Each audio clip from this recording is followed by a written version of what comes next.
The laughter was a monster. It clawed at the walls of the great hall, a joyous, terrible thing that made Arya's skin feel too tight for her bones. She pressed herself deeper into the shadows of a stone alcove.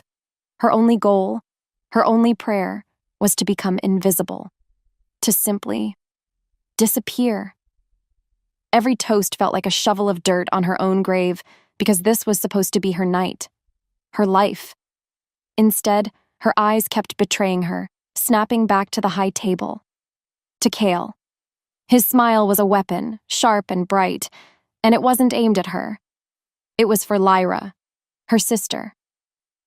Lyra was a star drenched in moonlight, her silver gown shimmering as she rested a hand on Chaol's arm. They were perfect, a perfect lie that had cost Arya everything. That's why a cold, heavy stone sat in her chest, making it hard to breathe. All those promises Chaol had whispered to her since they were kids. All of it was just smoke, gone the second Lyra decided she wanted him. Just breathe, Arya. Don't you dare let them see you cry. But the tears were coming anyway, hot and angry. The chill from the stone wall was the only thing that felt real, a sharp contrast to the fire of shame burning in her cheeks. She could feel the stares of her pack, their pity like a physical touch she wanted to shrug off. She was the broken thing at the feast, the girl who wasn't chosen. With every heartbeat, the shame grew hotter. She chanced one more look, a self-destructive little habit, her gaze sliding past the happy couple and up to the highest throne, the Alpha King, Lucian Thorne. He sat alone, a king carved from winter ice and fury. He wasn't watching the party. He was watching his prisoners. And then it happened. In the span of a breath, his eyes, cold, empty, and terrifying, locked onto hers. There was no kindness there, no pity. It was like being seen by a hurricane. In that moment, terror stole her breath, and she knew, deep down, she knew the truth. This night was about to get so much worse. This entire ceremony was a tedious, pointless affair. Lucian sat on his throne of carved obsidian and watched the lesser wolves celebrate their crude alliances. His only goal was to get through it, to maintain the mask of absolute control that kept his kingdom from tearing itself apart, and then to escape to the blessed quiet of his own mind. For 10 years, that quiet had been his only comfort. The wolf inside him, the roaring, instinctual beast that was his birthright, had fallen silent after the great tragedy. And he was grateful for it, because emotion was a disease, a weakness that could cost you everything. He'd learned that lesson in blood and fire. His councilmen muttered about trade and treaties at his feet. He saw the wolves below not as people, but as pieces on a game board. Chaol, the beta heir, had made a smart move marrying the ambitious Vale sister. Lucian filed the information away and felt nothing. Nothing at all. His gaze swept the room, a bored king taking inventory, until it stopped. In a dark corner, a lone she-wolf was practically drowning in her own sadness. It rolled off her in waves, a bitter scent on the air that was annoying. Another messy, untamed emotion cluttering his perfectly ordered world. He was about to look away, to dismiss her entirely. But then, something deep in his chest, a thing that had been dead and buried for a decade, began to stir. It wasn't a thought. It was a feeling. A low, dangerous rumble that vibrated through his very bones. It was so foreign, so unwelcome, that his hand clenched on the arm of his throne, the stone biting into his palm. What was this? He looked at the girl again, at the single tear that slipped down her cheek. The rumble grew louder, a possessive, primal growl coiling in his gut. A crack had just formed in the ice of his soul, and it had a name he didn't even know yet. A shadow fell over her, and the sweet, cloying scent of Lyra's perfume choked the air. There you are. Lyra's voice was like honey, but Arya knew it was laced with poison. We were so worried about you. She stood there, glowing and triumphant, with Chaol hovering behind her like a guilty ghost. He wouldn't look at Arya. Of course he wouldn't. But Lyra's eyes drank in every detail of Arya's crumpled dress and tear-stained face. "It's a lovely night, isn't it?" Lyra said, her voice dripping with fake pity. "I know this has to be hard, but some bonds, well, they're just meant for more. For greatness." She touched Kale's chest, a gesture of pure ownership. "And some just aren't." The words were daggers, each one twisted with a cruel little smile. Arya's only goal now was to survive this, not to give her sister the satisfaction of seeing her shatter. She lifted her chin, her voice tight. "I'm happy for you both." Lyra's smile was a thing of indulgent condescension. "Of course you are. It's for the best, really. Kyle needs a strong mate, someone who isn't afraid of the light." She leaned closer, her voice a venomous whisper. "Don't you worry, little sister.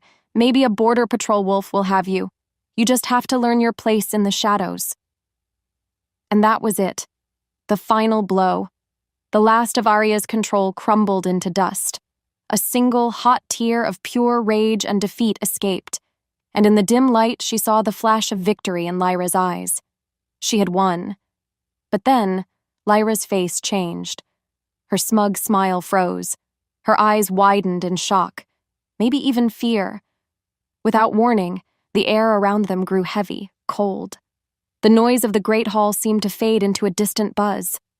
As if pulled by a string, Arya turned. The Alpha King was no longer on his throne. He was walking down the steps. Each step was slow, deliberate, powerful. And he was walking, straight toward her. The rumble became a roar. It consumed him. 10 years of silence, 10 years of iron-fisted control, 10 years of numb, empty peace, all of it shattered in a single heartbeat.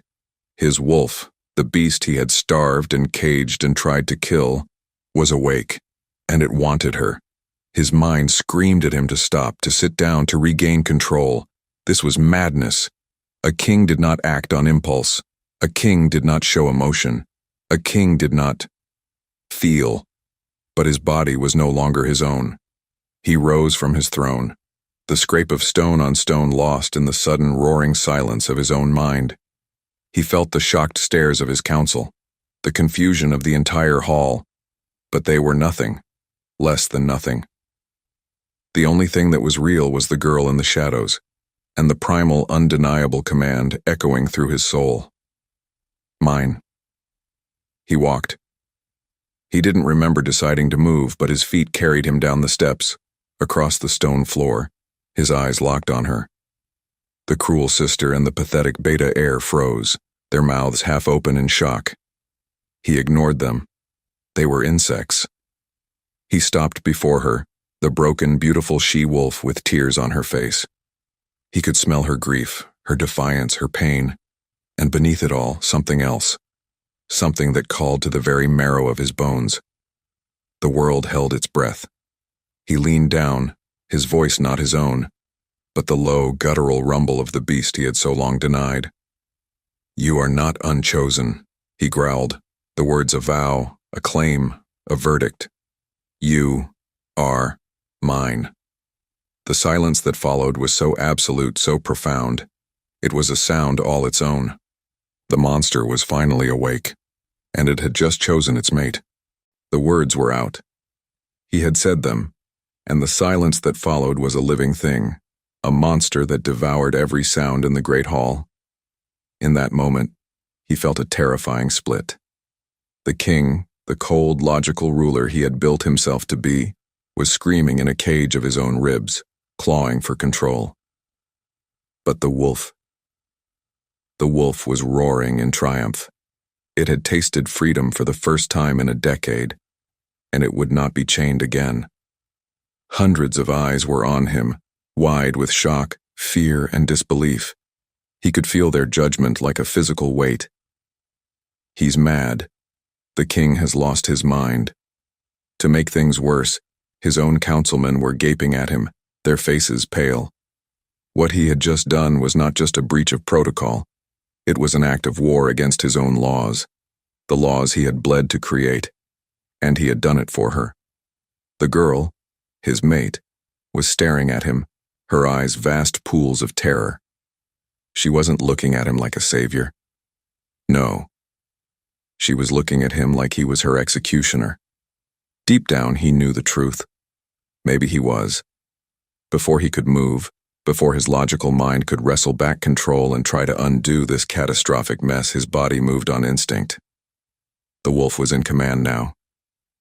He stepped forward, the space between them crackling with an energy no one else could see but everyone could feel. He held out his hand. It wasn't a request. It was a command. "Come," he said, and his voice was a low growl that carried through the dead, silent hall. Her breath caught. For a heartbeat, he thought she might run. He saw it in the frantic darting of her eyes, the tremble in her limbs. On the other hand, where would she go? He had just claimed her in front of the entire world. There was no running from him now. With a shudder that shook her whole body, she placed her small, trembling hand in his. The moment their skin touched, a jolt of pure, white-hot energy shot up his arm, straight to the heart of the wolf. It was a feeling of rightness, of coming home. It was the most terrifying thing he had ever felt. Without another word, he turned and began to walk, pulling her with him. The crowd parted before them like a frightened sea, their whispers hissing in his wake. He didn't look back. He couldn't. Because if he did, the king might see the ruin he had just made of his perfectly ordered kingdom. His voice, and it wasn't just a sound she heard with her ears. It was a rumble she felt deep in her bones, a vibration that shook her to her very soul. "You are mine." The world tilted. Time stood still. No, no, no. This was a nightmare, a cruel, twisted joke. Her thoughts spun in a dizzying circle of terror. The Alpha King didn't do this. He was the Ice King, a wolf who hadn't felt an emotion in years. Everyone knew the stories of the great tragedy that had frozen his heart. He made political alliances, not passionate claims in the middle of a ceremony. What had she done to deserve this? Was this a punishment for crying? For being weak? She didn't know what scared her more, the hundreds of eyes suddenly locked on her or the two burning gold ones that saw straight through her skin. The pity she had endured all night was gone. Instead, there was fear, suspicion. She saw it on every face. She was no longer the rejected girl. She was the king's madness. Then she saw Lyra. Her sister's face, which had been alight with triumph moments before, was now a mask of pure, murderous rage. The hatred in her eyes was so potent, so absolute, it was a physical blow. In a single heartbeat, the world shifted, and Arya knew her life was over in more ways than one. Before she could move, the king held out his hand. It was a command from a god, and she was just a mortal. Her body moved on instinct, her trembling hand rising to meet his. The moment they touched, fire bloomed beneath her skin. A shocking, possessive warmth that traveled up her arm and straight into her chest. It wasn't a comforting warmth. It was a brand, a claim. Her wolf, which had been whimpering in a corner of her soul all night, stirred and answered with a silent howl of its own. He pulled her forward, and she stumbled after him. The walk through the great hall was the longest of her life. The silence was deafening, broken only by the sound of her own frantic heartbeat. They were a spectacle, a king and his captive. She kept her eyes on the floor, unable to bear the weight of their stares. Eventually, they were outside in the cold night air, the scent of rain and damp earth filling her lungs. Guards opened the door to a massive black carriage emblazoned with the royal crest, a snarling silver wolf. He guided her inside, his touch firm, inescapable, and then the door slammed shut, plunging them into an intimate, suffocating darkness. She was trapped with him. The darkness inside the carriage was a relief. At the same time, it was a new kind of prison. The space was too small, and her scent, rain-washed flowers and pure, undiluted fear, was everywhere. It filled his lungs, clouding his thoughts. The wolf inside him settled, a low purr rumbling in his chest now that she was near, caged with him. But the king was finally regaining his footing, and the sheer scale of his recklessness crashed down on him. What had he done? He had thrown away a century of tradition, undermined his own authority, and declared to his enemies that he was ruled by impulse, that he was weak, all because of a primal pull toward a girl he didn't even know. She was huddled in the far corner of the velvet seat, trying to make herself as small as possible.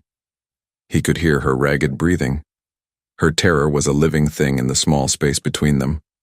Truth be told, he didn't know how to fix this. "I am not going to hurt you," he said, and the words sounded hollow, absurd. He was the most dangerous wolf on the continent, and he had just stolen her from her life. She flinched at the sound of his voice. "What?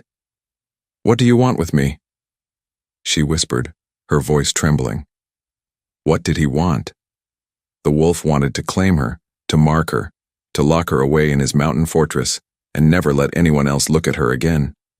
The king wanted to undo the last 10 minutes, to put the monster back in its cage and restore order.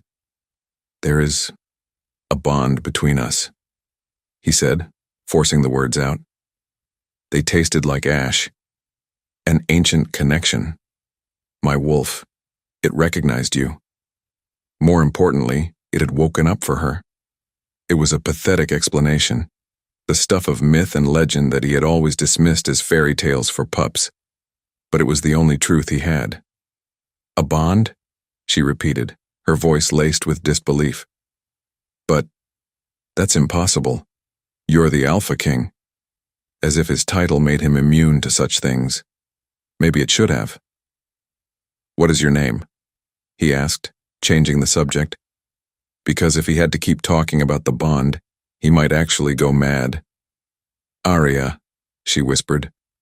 "Arya Vale." Arya. Her name hung in the air between them. The wolf liked the sound of it. Of course it did. "Where are you taking me?" she asked, a little stronger this time. "To my home, to the Icefang Citadel." He had to take her there because it was the most secure fortress in the kingdom. As a result, it was the only place he could be sure she, and his catastrophic secret, would be safe. The carriage lurched forward, its wheels finding purchase on the slick cobblestones, which meant there was no going back. He had made his claim. He had taken her. He had started a fire that would either warm his frozen kingdom or burn it to the ground. And as he looked at the silhouette of the terrified girl across from him, he knew one thing for certain. He was no longer a king of ice. He was the keeper of an ember, and he would kill anyone who tried to extinguish it. The journey was a blur of darkness and fear, and the rocking of the carriage was the only thing that kept her grounded in reality. By the time they stopped, the moon was high and cold in a starless sky, and it was watching her. The carriage door swung open, and the first thing that hit her was the air. It was different here. Thin, sharp, and so cold it felt like breathing in powdered glass. And then she saw it. It wasn't a castle. It was a mountain that had been carved into the shape of a nightmare. The Icefang Citadel rose into the sky, a fortress of black stone and shimmering ice, its towers like daggers aimed at the heart of the moon. It was beautiful, terrifyingly so, a place of silent, absolute power. Her heart hammered against her ribs. This wasn't a home. It was a tomb. Without a word, the king stepped out, his presence somehow larger, more dangerous in the biting wind. He turned and looked at her, his golden eyes glowing in the dark. He didn't offer his hand this time. Instead, he just waited, a silent command. Follow. And she did. What choice did she have? Inside, the citadel was even colder. Her footsteps echoed in the massive, cavernous hall, the sound swallowed by the shadows that danced between colossal stone pillars. A stern-looking woman with silver hair pulled into a severe bun met them, her eyes flickering to Arya with a mixture of curiosity and fear before she bowed low to the king. "See that she has everything she needs, Alara," Lucian commanded, his voice bouncing off the stone. "She is to be housed in the Queen's wing." The Queen's wing. The words felt like a mockery. Alara led her through endless, whispering corridors, her face a mask of cold professionalism. The rooms she was shown were breathtaking, larger than her entire family's home. A fire roared in a massive fireplace, a bed was draped in silks the color of cream, and jewels glittered from a vanity table. It was a cage, but it was a gilded one. Eventually, Alara left her alone in the crushing, opulent silence. She walked to a towering mirror and stared at her reflection. She saw a girl with wild eyes and a torn dress, a ghost haunting a palace. She didn't belong here. She was a prisoner. Later, she didn't know how much later, she heard voices from the hallway, low and rushed. "The king's curse," one maid whispered. "Hush! Do you want the king to hear you?" The other hissed back. "He hasn't been right since the great tragedy. His wolf has been silent for 10 years, until she arrived." Her breath caught in her throat. His wolf? Silent? A shiver that had nothing to do with the cold ran down her spine. What kind of monster had she been chained to? A king with no soul, no wolf, no heart. And somehow, she was the one who had woken the beast. The thought was so terrifying she had to grip the vanity to keep from falling. Silence, control, order. These were the pillars of his life, the very foundation of his rule. And now, they were gone.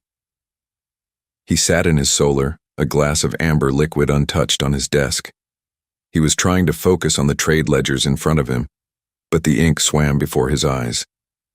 Because all he could feel, all he could sense was her.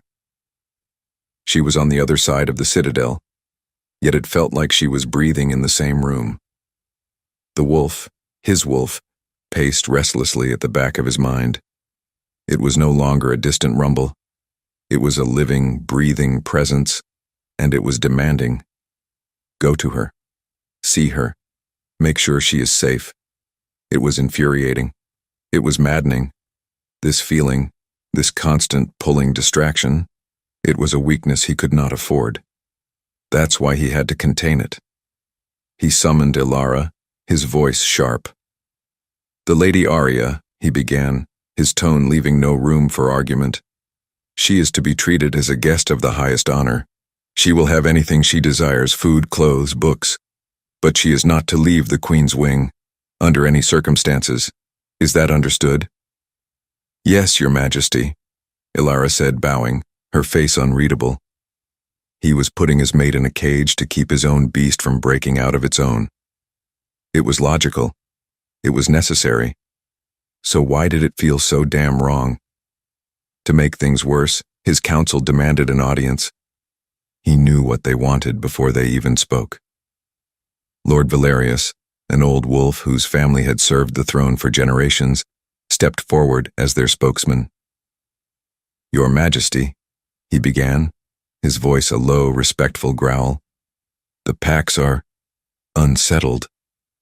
The events of the ceremony, your claim, it was an emotional display.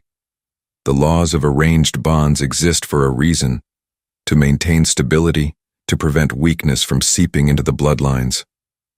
Lucian's jaw tightened. "Get to the point, Valerius." Valerius took a deep breath. "You must set the girl aside, publicly, form a proper alliance with the Stonecrest pack. Their alpha has a daughter of marrying age. It is the only way to calm the whispers of your instability." A low, guttural snarl ripped through the room before he could stop it. It wasn't his voice.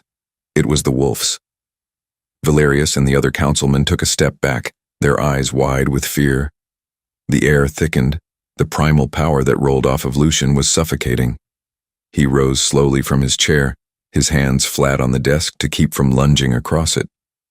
"Arya Vale is mine," he snarled, his voice a terrifying blend of king and beast.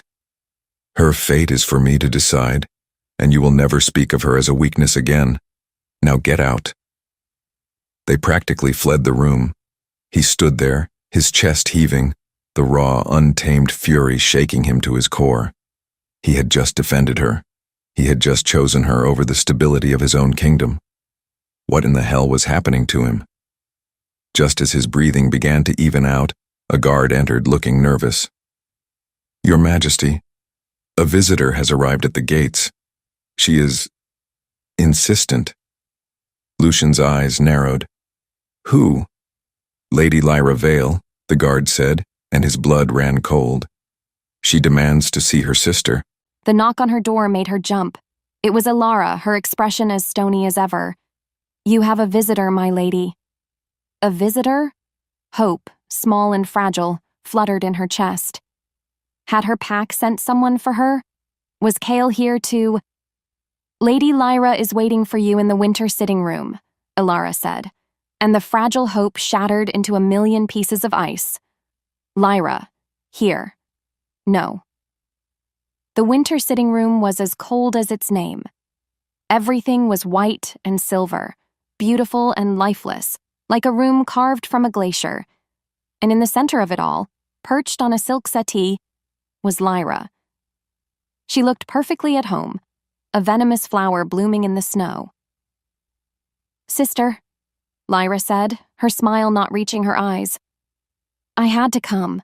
I was so worried about you being dragged away like that. Are you all right? Is he treating you well?"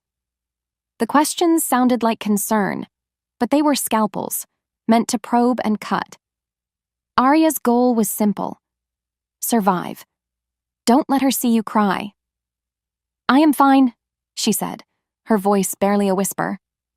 Lyra laughed, a light tinkling sound that made Arya's skin crawl. "Oh, Arya, you're a terrible liar, but I suppose I can't blame you. This must be terrifying." She gestured around the room.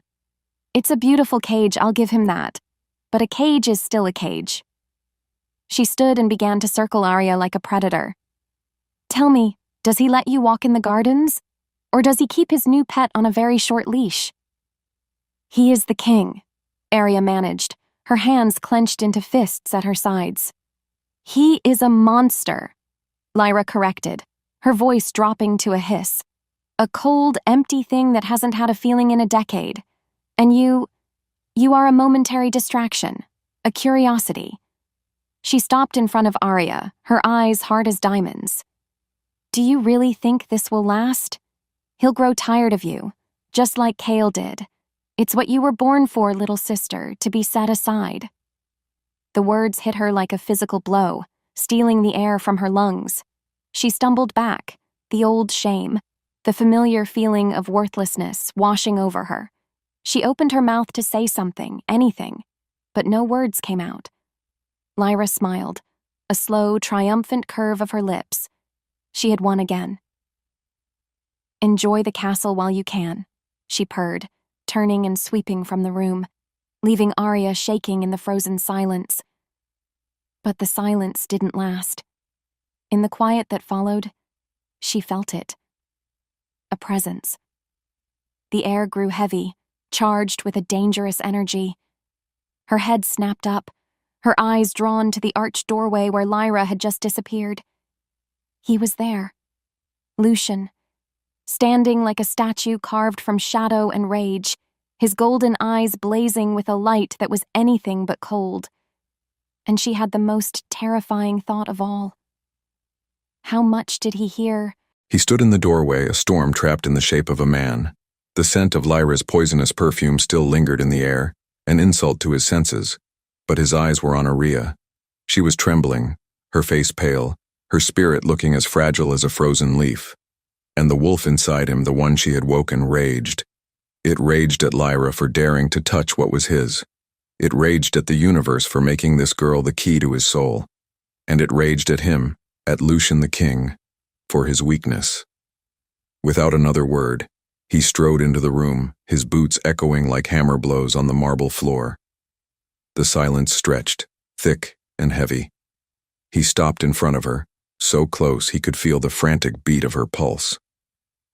"You will not allow her to speak to you that way," he said, and his voice was not a comfort, it was a command, cold, hard.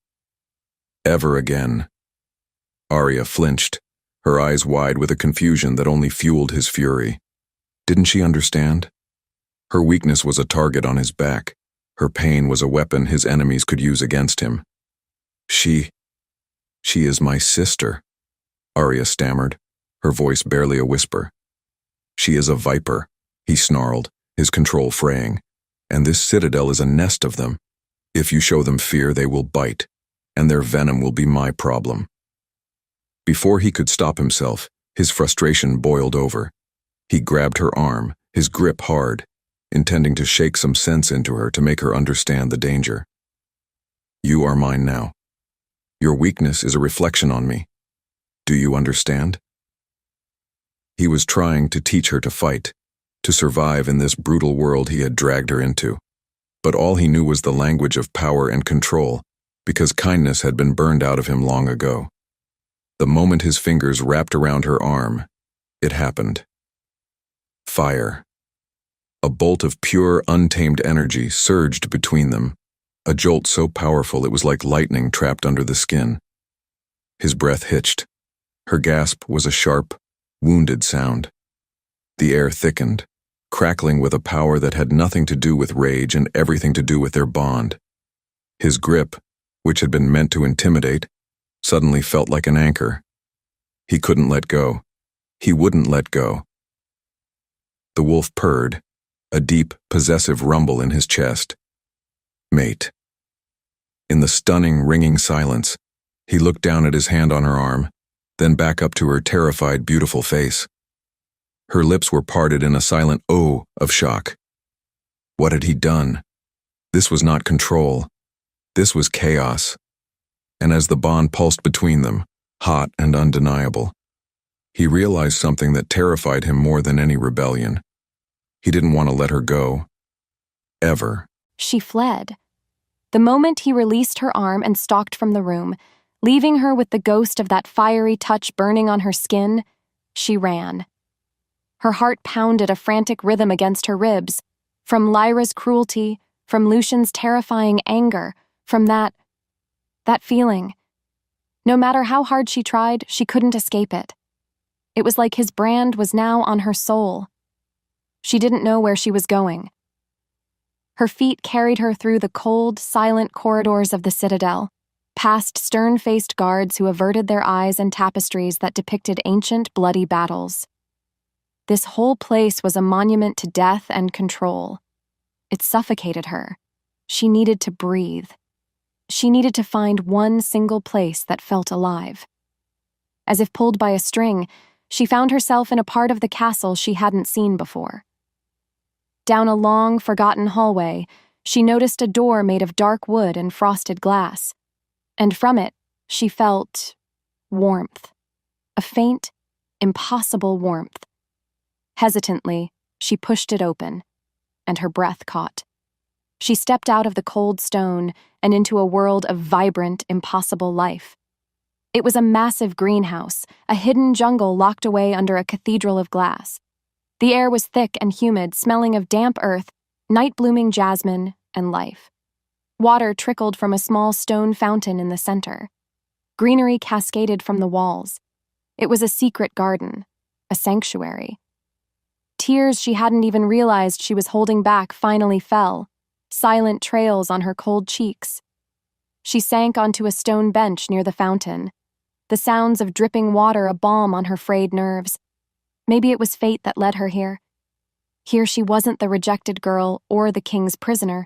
She was just Arya. It was my mother's, a low voice said from the doorway. She gasped, her head snapping up. Lucian stood there, not as a king or a storm, but as a shadow watching her from the edge of the light. He didn't move to enter, as if he knew his presence would shatter the peace of this place. She was the only one who could make things grow in this frozen rock, he continued, his voice softer than she had ever heard it. He took a hesitant step inside. She said it was the only place in the citadel that remembered what the sun felt like. In the quiet that followed, the tension from their earlier confrontation slowly dissolved, replaced by a fragile, tentative truce. I'm sorry, she whispered, not sure what she was apologizing for. For being weak? For existing? He finally moved closer, stopping a few feet from her bench. "What did she say to you? Before I arrived?" The question was direct, yet it lacked the harshness from before. She looked into his golden eyes and saw, for the first time, not a monster, but a wolf haunted by a deep, profound loneliness. And her own heart ached in recognition.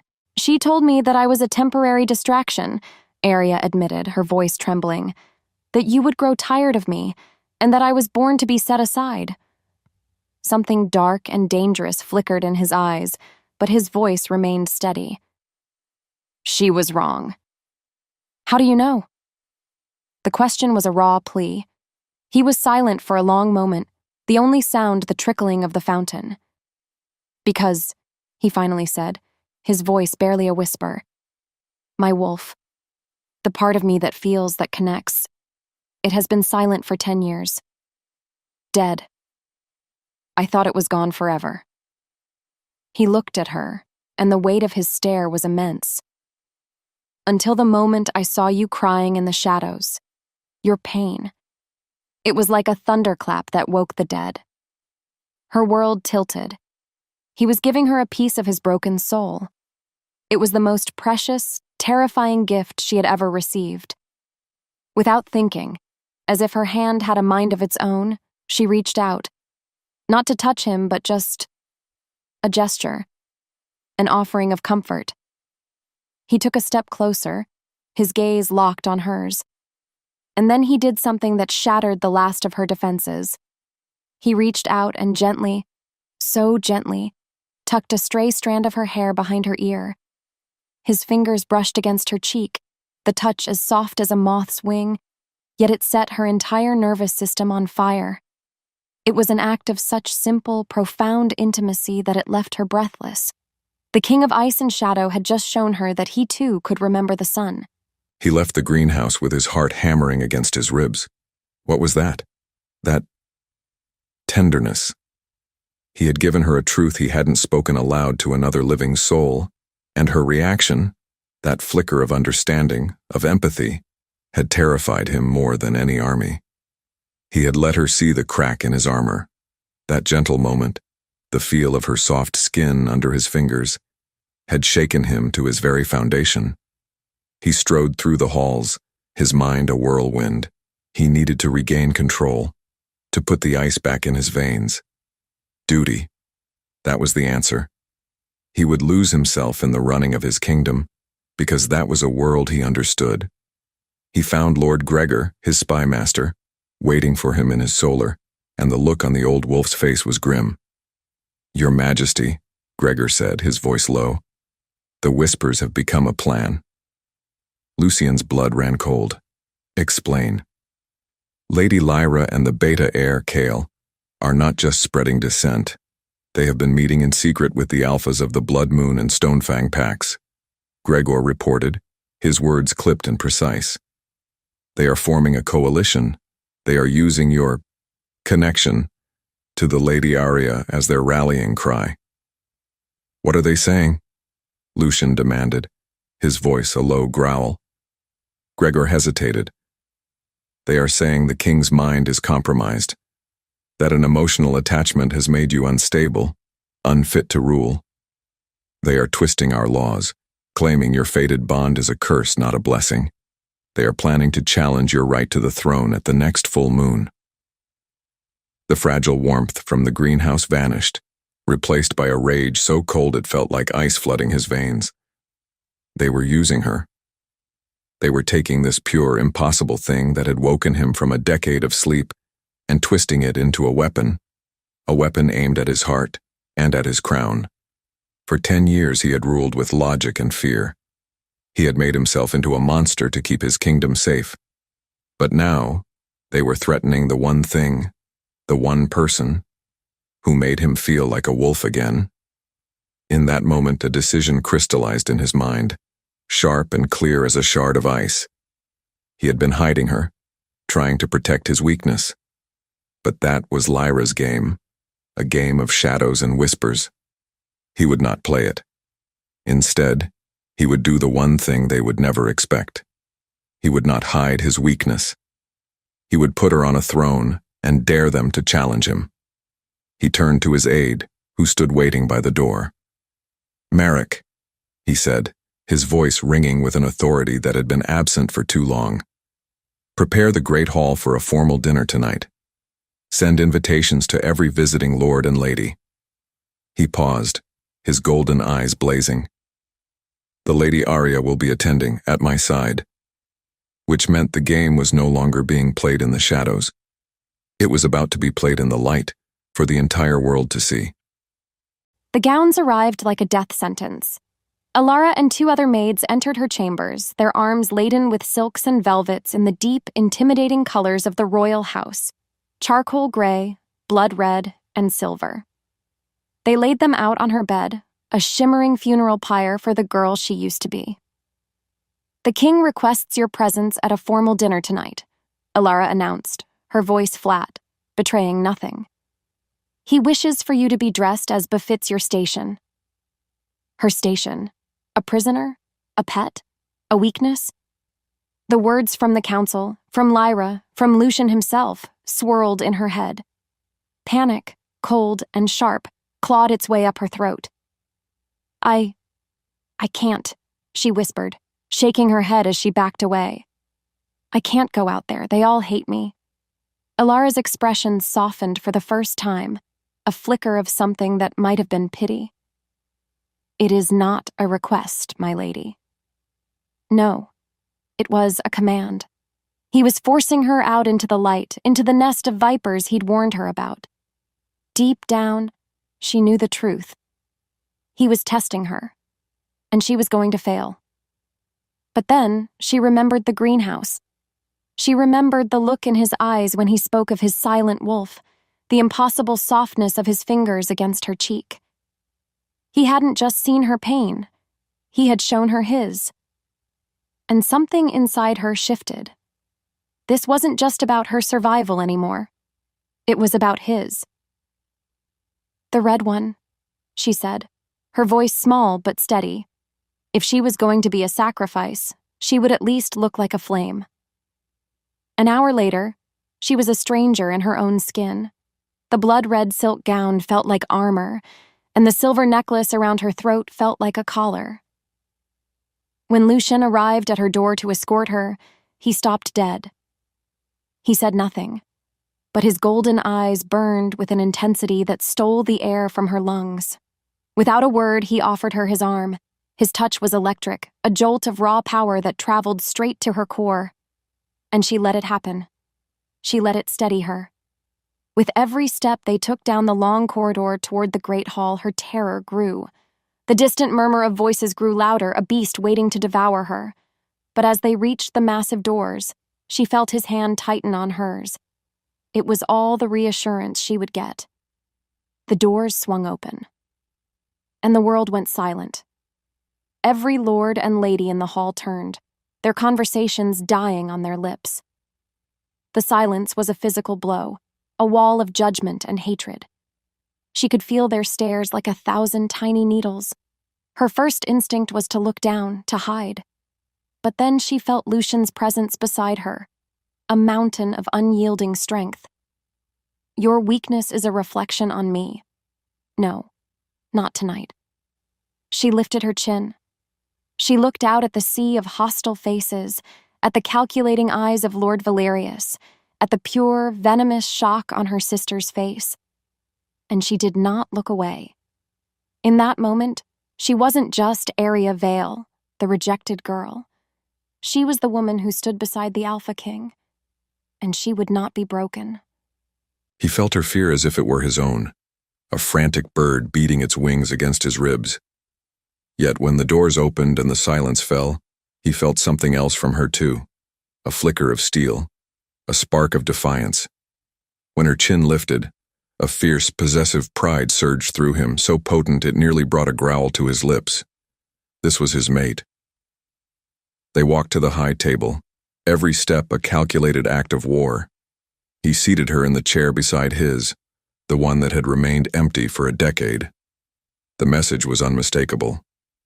The whispers started then, a venomous hiss that slithered through the hall. He ignored them. Let them talk. Let them plot. Tonight, they would learn what real power was. The dinner was an agonizing play of false smiles and veiled insults. He could feel the tension coiling in the room, tighter and tighter with every passing moment, and he knew it was about to snap. Eventually, Lord Malachi of the Stonefang pack, one of Lyra's new allies, rose to his feet, a goblet of wine in his hand. "A toast," he said, his voice loud enough to command the room's attention. "To the king." The wolves all drank, but Malachi wasn't finished. "And to the laws that have kept our kingdom strong," he continued, his eyes fixed on Lucian. "Laws that value strength and stability above passing fancies." The insult was clear. The challenge had been made. The air thickened and the room held its breath.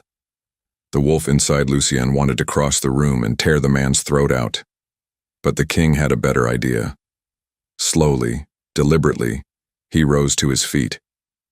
He did not look at Malachi. Instead, he looked at Arya.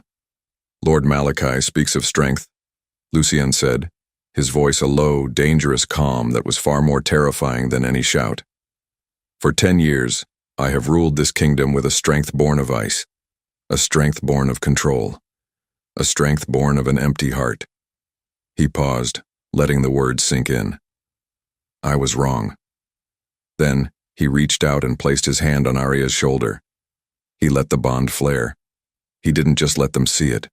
He let them feel it. A wave of raw, untamed, possessive power washed through the hall. It was the scent of lightning, the heat of a forest fire, the sound of a god's own heartbeat. It was ancient and primal, a force that shook every wolf in the room to their very core. The goblets in their hands trembled. The ladies paled. The lords bared their teeth in instinctive submission. "This is not a passing fancy," Lucien growled, his golden eyes blazing as he looked out at the stunned crowd. "This is not a weakness. This is a fated bond. This is the magic that forged our people. It is a strength you have all forgotten." He leaned down, his voice dropping to a possessive whisper for all to hear as he looked at Arya. "And she is the heart of it."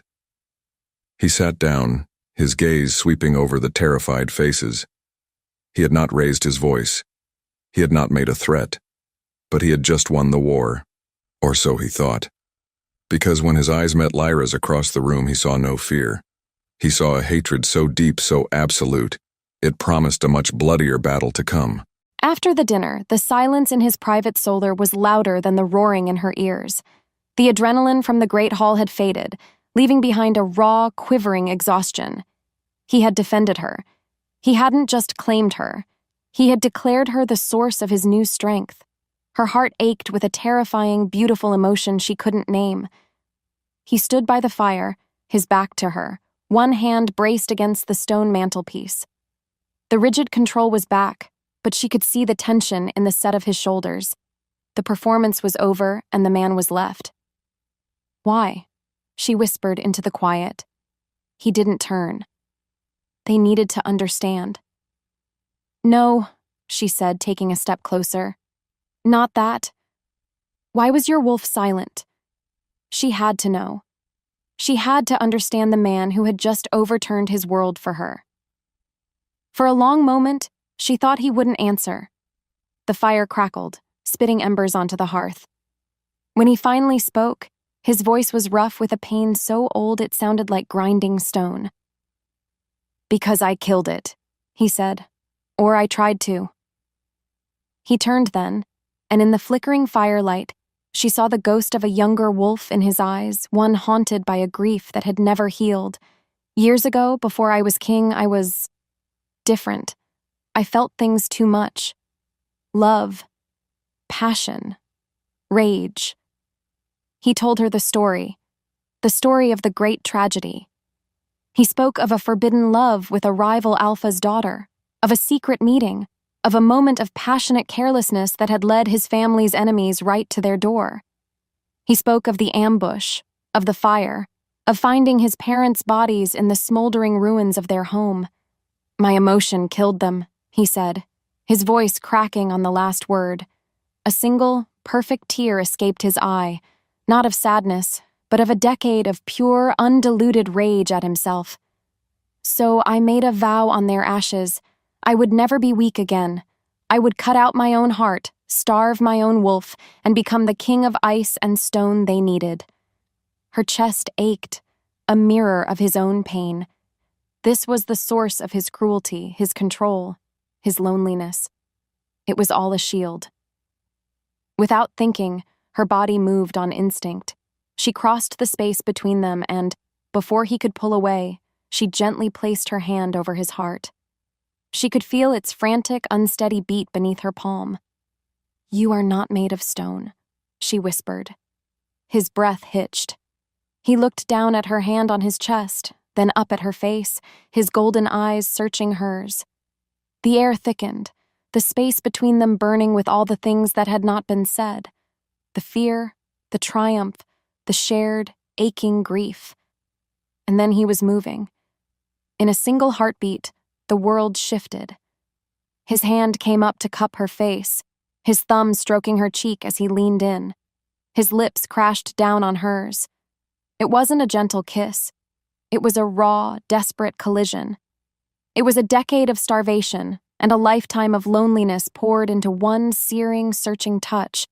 It was the king of ice claiming his flame not with a command but with a plea. It tasted of ashes and whiskey and a desperate, impossible hope. And as she kissed him back, pouring all of her own broken pieces into him, she knew this was the true point of no return. For a week, the world was a fragile, beautiful dream. After that night, after that kiss, something had thawed in the citadel, and in him. The whispers in the corridors hadn't stopped, but now they were laced with fear and awe instead of just scorn. Lucian didn't hide her away. Instead, he kept her close. They ate meals together, walked the castle ramparts under the cold stars, and sat in silence by the fire in his solar. He never spoke of his past again, and he never touched her with that desperate fire again. But the way he looked at her was a constant, smoldering touch. For the first time since her heart had been shattered, she felt hope. A dangerous, terrifying, wonderful hope. Maybe, just maybe, she wasn't born to be set aside. Today was the grand tournament, a celebration of the autumn hunt. Bright banners snapped in the wind, the air smelled of roasted boar and spiced wine, and the sounds of laughter and cheers echoed across the training grounds. She sat in the royal viewing box, a fine wool cloak in the king's silver and gray wrapped around her shoulders. Lucian stood beside her, a king in his element, powerful and relaxed. What followed was a moment so perfect, so simple. She ached with it. He leaned down, his voice a low murmur meant only for her. "Are you warm enough?" Before she could answer, a commotion erupted below. A man screamed, a choked, strangled sound. The crowd gasped, stumbling back. Lord Theron, the powerful alpha of the Silver Creek Pack and one of Lucian's oldest, most loyal allies, was on the ground. He was convulsing, his face turning a horrifying shade of blue, a silver goblet fallen from his hand. Chaos, shouts, guards running, panic spreading like wildfire through the festive crowd. Arya's heart leapt into her throat. She stood, her hands gripping the railing, her eyes wide with horror. Beside her, Lucian was no longer a relaxed wolf. He was a king of ice and steel, his eyes narrowed, his entire body radiating cold, lethal authority. But then, a voice, sharp with practiced alarm, cut through the noise. "The goblet!" It was Lyra. She pushed through the panicked crowd, Kale at her side, her face a perfect mask of concern. She knelt beside the dying lord, her fingers hovering over the cup. "There's something in it. It smells of Wolf's Bane." A collective gasp went through the crowd. Wolf's Bane. A poison so rare, so potent, it could kill an alpha in seconds. "Where would someone even get such a thing?" Kyle asked loudly, playing his part perfectly. Lyra stood, her eyes sweeping the crowd before landing, with pinpoint, devastating accuracy on Arya. Her expression was one of dawning, sorrowful realization. The king's greenhouse, Lyra said, her voice trembling with false grief. It's the only place in the kingdom the plant is cultivated, for medicinal use. She looked directly at Arya, and in the span of a breath, she sealed her fate. The Lady Arya's private garden? The world went silent. Every eye in the courtyard, hundreds of them, turned to her. The warmth of their recent acceptance was gone, replaced by a cold, horrified suspicion. Her hope, her fragile, beautiful dream, it was turning into a nightmare. She was jealous, a voice whispered from the crowd. Lord Theron advised the king against the bond. She wanted to remove a rival for his affection, another added. The whispers grew into a roar of accusation. Her head spun. No, this wasn't happening. Her eyes flew to Lucien, pleading with him, begging him to see the truth. But his face was a mask of stone, unreadable, his golden eyes dark with a terrifying ancient pain. And then, the guards started moving. Not to control the crowd. No, they were moving toward her. Rage. It was a clean, cold, surgical thing. The moment he saw Theron fall, his mind was already working, calculating, assessing threats. His first instinct was to shield Arya, to get her away from the chaos. But then Lyra's voice cut through the air, and he knew. This was not a random attack. This was a move in the game, and it was a masterstroke. He watched her play her part, the concerned sister, the brilliant strategist, the greenhouse. Of course, she had used his mother's sanctuary, Arya's only place of peace, and turned it into a weapon. He had shown Arya to the court as a strength, and Lyra, with one move, had twisted her into a murderer. He saw the fear on Arya's face, her desperate, silent plea, and it was like a knife twisting in his gut. The wolf inside him screamed, a raw, savage, unending howl. Protect her, kill them all, burn this kingdom to the ground for her. But the king remembered a different fire. He remembered the smell of burning wood and the sight of his parents' bodies. He remembered the cost of a single emotional mistake, and the ghosts of his past rose up, their cold hands gripping his heart. The whispers from the crowd were not just accusations against Arya, they were accusations against him. Your emotion has made you weak. Your bond has brought death. You failed to protect us, just like before. His council surrounded him, their faces grim. Your Majesty, Lord Valerius said, his voice low and urgent. You see now. The girl is a cancer. The Pax will not stand for this. They will see this as a sign of your weakness, an inability to control your mate. There will be war. She is innocent, Lucien growled, the words ripping from his throat. It doesn't matter, Valerius shot back. The evidence is perfect. If you defend her now, you lose the throne. You lose everything. You will be seen as a king ruled by a murderous consort. And there it was. The impossible choice. His deepest, most terrifying fear made real. The woman who was his soul, or the kingdom he had sworn on his parents' graves to protect. His wolf screamed mate, his duty screamed kingdom. The two halves of himself were tearing him apart. He looked at Arya, standing alone in the viewing box, the entire world turning against her. He saw the terror in her eyes, but underneath it, he saw that flicker of steel he had come to recognize. He had to make a choice, not as a wolf, not as a man, but as a king. He turned to his royal guard, his face a mask of cold, unforgiving ice. He let the silence stretch, letting the entire world hang on his next word. He let Arya see him, the Ice King she had heard stories about, reborn in this moment of crisis. And then he spoke, his voice void of all emotion, a command that was a death sentence. Confine her, he said, the words tasting like ash and blood. To the dungeons. He watched the hope in her eyes shatter. He watched her face crumble as the guards took her arms. He watched as they dragged his soul away from him. And he stood there, a king of stone, as the monster he had tried so hard to kill finally truly, one. The darkness was absolute. It was a cold, wet, living thing that pressed in on her from all sides. The dungeon smelled of mildew and old stone and 1,000 years of forgotten despair. A steady drip, drip, drip of water from somewhere in the blackness was the only sound. A relentless torture counting down the seconds of her new reality. They had thrown her in here. Not even in a cell with a barred door, but in a pit. A hole in the ground with a grate for a ceiling. Confine her. The word echoed in the crushing silence. It wasn't just a command. It was a judgment. A betrayal so complete, so absolute, it had hollowed her out, leaving nothing but a raw, aching emptiness. The man who had kissed her with such desperate fire. The man who had called her the heart of his strength. The man who had woken her from her own long sleep. Had just thrown her into the dark. Her internal flaw, the ugly, twisted belief she had fought so hard against, rose up and screamed at her in the darkness. Lyra was right. Cale was right. You were born to be set aside.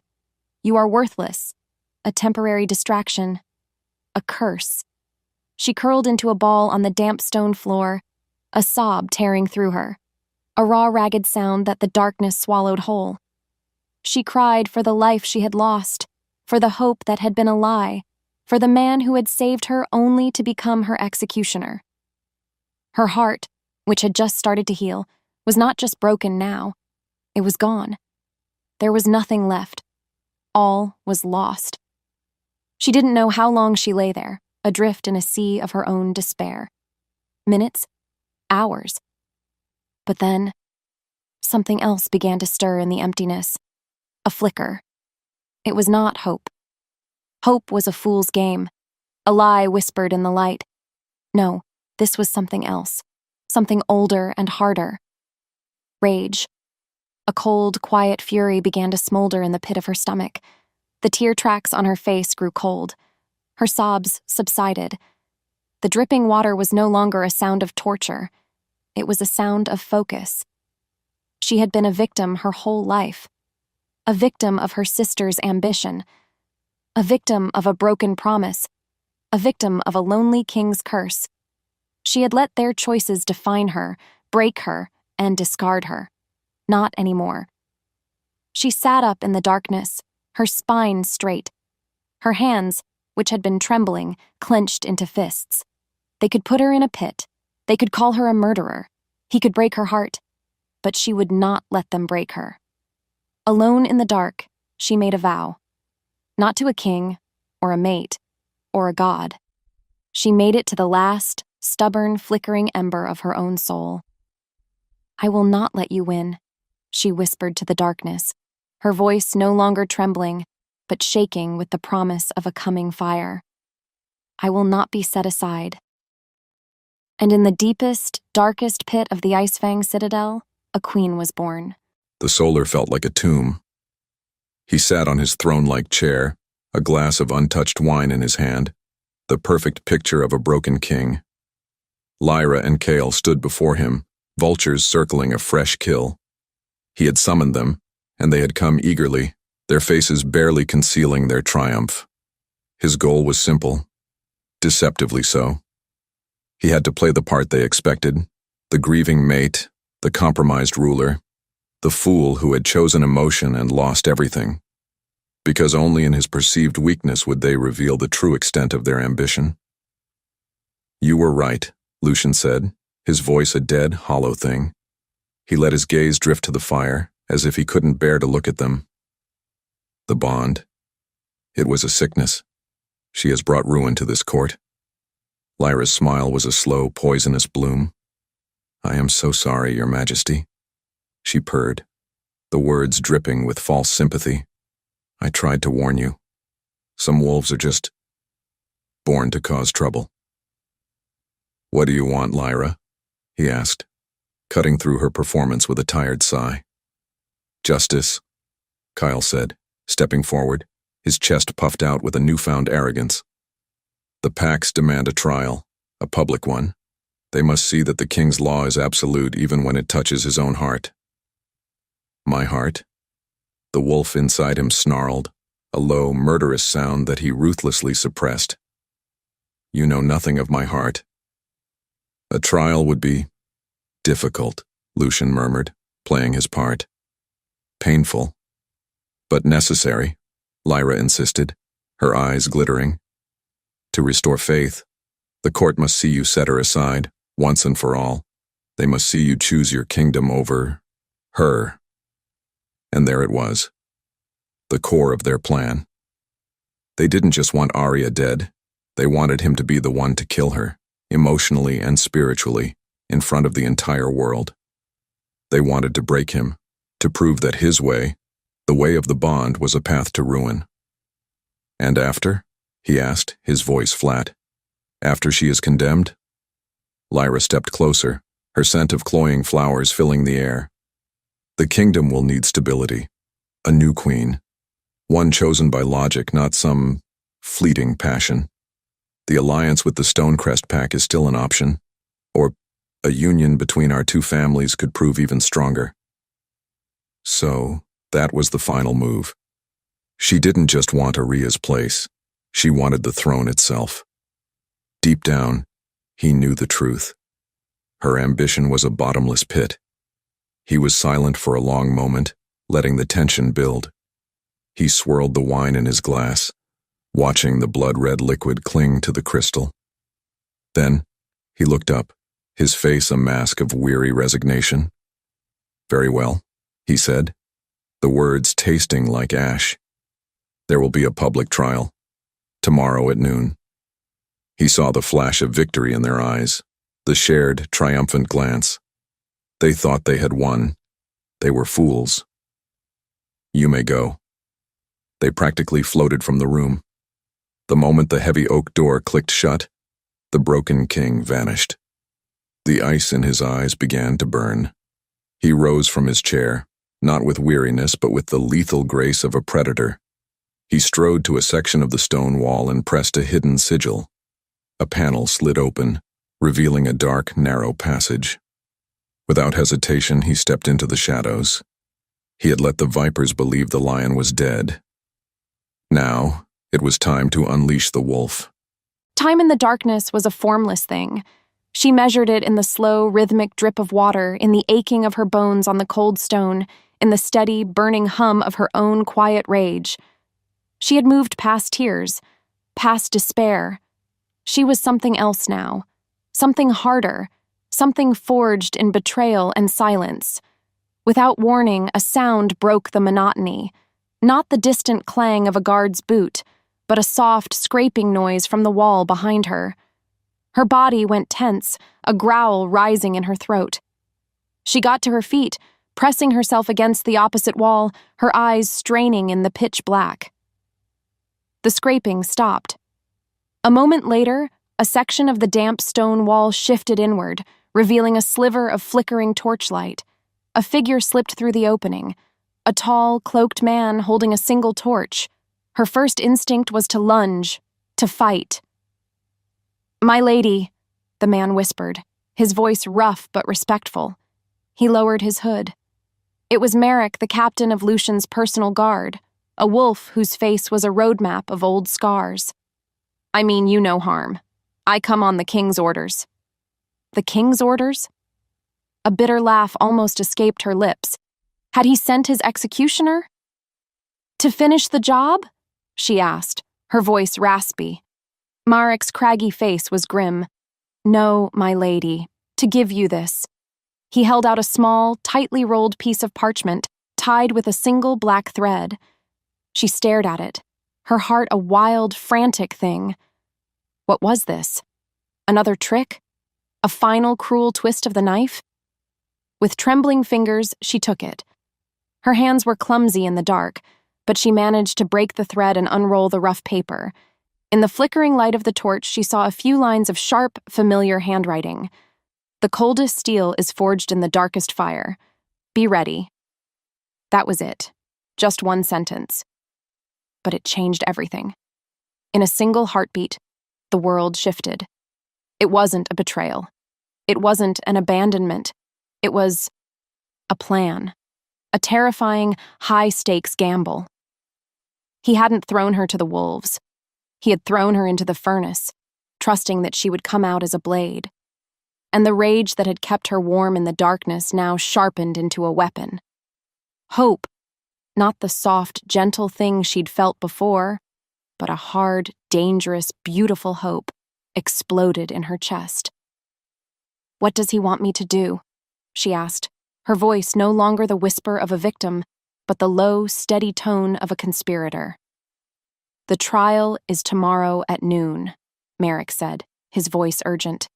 "Lady Lyra will present her case. The king wants her to. He needs her to feel completely safe, completely triumphant." He then told her a key piece of information, a detail about the poison that only the king's inner circle would know, a question that only the guilty party would be unable to answer correctly. "He needs you to be the one to set the trap. Can you do it?" Could she do it? Could she stand before the entire world and face her sister, not as a victim, but as a queen? She looked at the message in her hand, the words a silent promise between her and her king. "Tell him," she said, her voice ringing with a strength she never knew she possessed, "that the steel is ready." The air in the secret war room was thick with tension. He stood before the handful of wolves he trusted with his life. Marek, Gregor his spy master, and the alphas of two loyalist packs who had arrived under the cover of darkness. They had all believed the worst of him for the past 24 hours. They had all thought he'd sacrificed his mate. Now, they would learn the truth. "Lyra Vale believes she has won," Lucian began, his voice a low, dangerous rumble that echoed in the stone chamber. "She believes I am a broken man who will sacrifice his own mate to save his crown. She is about to learn how wrong she is." He laid out the plan, not a plan of defense, but of attack, a trap. "The trial will proceed," he explained, his eyes burning with a cold fire. "We will let Lyra present her perfectly crafted evidence. We will let her spin her tale of a jealous, murderous consort. We will let her convince the entire court of Araya's guilt." "Your Majesty, that is an incredible risk," Gregor warned, his brow furrowed. "If the court turns against her completely, then they will see what happens when a king's justice is absolute." Lucian finished, his voice dropping, promising violence. "Lyra will overplay her hand. Her arrogance is her weakness, and we will use it as a weapon. At the peak of her triumph, when she believes she has won everything, Arya will ask her a question that only the person who handled the wolf's bane could possibly answer." He explained the final piece of the puzzle, the surprise witness Marek had secured, a stable boy Lyra had paid to plant the evidence and then tried to have killed. He was alive, and he was waiting. "This trial is not for Araya," Lucian said, his gaze sweeping over his loyalists, locking them in his iron will. "It is for Lyra. It is her execution, and she is going to be the one to sharpen the axe." A grim understanding settled over the room. This was not the act of a broken king. This was the masterstroke of a predator who had lured his prey into the perfect ambush. He looked at the single window where the first gray hints of dawn were beginning to stain the sky. Soon. It would all be over soon. He had put his entire kingdom, his life, and the fate of his mate on a single, desperate gamble. Moments later, the heavy drums began to beat, a slow, somber rhythm that announced a royal trial was about to begin. It was time. He walked toward the doors of the chamber, his loyalists falling into step behind him. As he reached the exit, Merrick spoke. "She is strong, Your Majesty, stronger than any of them know."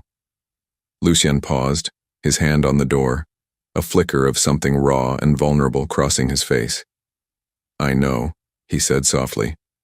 "She is forging me, just as I am forging her." Then, he pushed the doors open and walked out to take his seat at the trial of the woman he loved.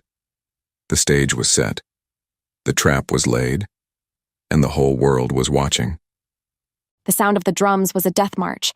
Each beat vibrated through the stone floor, up through the soles of her simple leather shoes, and into her bones. Her bones remembered him, and the promises whispered in the dark of his dungeon. She walked between two guards, her hands bound in front of her not with iron, but with a silken cord, a mockery of her so-called station. She wasn't a prisoner. She was a sacrifice. The doors to the great hall swung open, and the sound of 100 wolves holding their breath hit her like a physical wave. She lifted her chin. She would not give them the satisfaction of her fear. The hall was packed, a sea of hostile, hungry faces. And on a raised platform sat her sister, Lyra, dressed in a gown of deep purple, the color of royalty she so desperately craved. Cale was beside her, looking pale and nervous. On the highest throne sat Lucien, a king of ice. His face was a mask of cold indifference, his golden eyes giving nothing away. But as her gaze met his across the vast, silent room, she felt it, etched in fire, a silent pulse of the bond between them. Be ready. She was ready. They led her to the center of the hall, a lone wolf surrounded by the pack. The silence stretched, thick and suffocating. Let the trial begin, Lucian's voice boomed, cold and final. Lyra rose, a picture of sorrowful duty. She began her performance, her voice ringing with false grief as she spoke of Lord Theron's tragic death. She presented the goblet, the traces of Wolf's bane clear for all to see. Then she presented a witness, a terrified-looking maid who swore she had seen Lady Arya near the greenhouse just before the tournament, her hands stained with dirt. It was a perfect, beautiful lie. The evidence is clear, Lyra said, her voice filled with crocodile tears as she turned to Lucian. This girl, driven by a jealous heart and a lust for power, has brought murder into our sacred court. She is a poison. Her eyes then fell on Arya, and for a moment, the mask slipped. Arya saw the pure, triumphant hatred beneath. She must be cleansed. A growl of agreement rumbled through the crowd. This was it, the peak of her sister's triumph. Does the accused have anything to say in her defense? Lucian asked, his voice a flat, empty thing. Arya took a deep breath, the scent of fear and sweat filling her lungs. This was her moment, her one and only shot. I do, she said, her voice clear and steady, cutting through the murmurs. She didn't look at Lucian. She looked directly at her sister. Lady Lyra, you seem to know a great deal about this poison. You identified it so quickly. Lyra's smile was condescending. I am well-read, sister, unlike some. Then you must know, Arya continued, her voice like a blade of ice, that to prevent the wolf's bane from poisoning the handler, its leaves must be crushed with a silver pestle, not an iron one. Iron causes the toxins to neutralize. She paused, letting the silence hang in the air. So tell me, sister, when you were preparing the poison, did you remember to use the silver? The trap was sprung. He watched from his throne as the color drained from Lyra's face. The entire hall was silent, confused. They didn't understand the question, but Lyra did. In that single heartbeat, the world shifted. Her perfect plan, her flawless victory had just cracked. What is this nonsense? Lyra stammered, her composure finally breaking. Of course I wouldn't know such a thing. I am not a poisoner. Then how could you know the medicinal wolf's bane in the greenhouse hadn't been neutralized already? Arya pressed, her voice relentless. Because it is grown for study, it is always crushed with iron first to make it safe. The only way it could have been used to kill Lord Theron is if someone brought their own silver pestle to the greenhouse that day. A gasp went through the crowd. They were starting to see it. The beautiful lie was unraveling. This is absurd, Cale shouted, jumping to his feet. She is trying to confuse you. But it was too late. The seed of doubt had been planted. Perhaps, Lucien said, his voice a low thunder that silenced all others. We should ask someone who was there. He raised a single hand. Bring in the witness. The great doors opened again, and Marek entered not alone, but with a young, terrified stable boy, his arm in a sling. The boy who was supposed to be dead. The moment Lyra saw him, she broke. her face contorted into a mask of pure, snarling rage. The performance was over. The monster was out. "You!" she shrieked, her voice a raw, ugly sound. "You were supposed to be gone." Before anyone could move, before the guards could react, she lunged, not at the stable boy, not at Lucian, but at Arya. Her fingernails were like claws aimed at her sister's face. But she never made it. In the span of a breath, Lucian was no longer on his throne. He was a blur of silver and shadow, a silent storm of fury that moved faster than the eye could see. He appeared in front of Arya, a living shield of muscle and rage. He caught Lyra's wrist in a grip of iron, his golden eyes blazing with all the fury of the wolf he had suppressed for a decade. "You," he growled, his voice a low, terrifying promise of death that shook the very stones of the hall. "Will never touch her again." The power that rolled off of him was absolute, a primal wave of alpha dominance that forced every wolf in the room, lord, lady, and guard, to their knees. All but one. Behind him, Arya stood tall, her head held high, unbowed, unbroken. The trial was over. The aftermath was swift. The stable boy's testimony, combined with Lyra's own murderous confession, sealed the fate of the traitors. Kale and the other rebel lords were stripped of their titles and lands, their packs brought under the direct rule of the crown. They had gambled for power and lost everything. Now only Lyra remained, held between two guards, her face a mess of tears and snarling hatred. The court was silent, waiting for his judgment. The old Lucian, the Ice King, would have had her executed on the spot. It would have been just. It would have been easy. But he was not the old Lucian. He looked at Arya, who watched him, her expression not vengeful, but steady. She had won. She didn't need blood to prove it. "Lady Lyra Vale," he said, his voice calm and clear, "for your treason against the crown, and for the attempted murder of your sister, the Lady Arya, you are hereby stripped of your name and title. You will be exiled to the Wailing Peaks to live out your days alone, where your poison can harm no one but yourself." He paused. "It is a mercy you do not deserve, but my queen has taught me the value of it." A howl of rage was Lyra's only response as the guards dragged her away. He was a king, and a king must show strength, not just through fury, but through wisdom. And that was a lesson Arya had given him. As the hall began to empty, a new era began. He addressed his stunned court, his voice ringing with an authority they had never heard before. He spoke not of cold laws, but of the strength of fated bonds. He spoke of a new way forward, a kingdom built on trust and truth, not just fear and control. He was no longer just their king. He was their alpha, in every sense of the word. Finally, his duties were done. The lords were dismissed, the traitors dealt with, the kingdom secured, and only one thing remained. He turned and saw her standing there, a lone flame in the vast, empty hall. She hadn't moved. She had waited for him. He walked toward her, the sound of his boots the only sound in the world.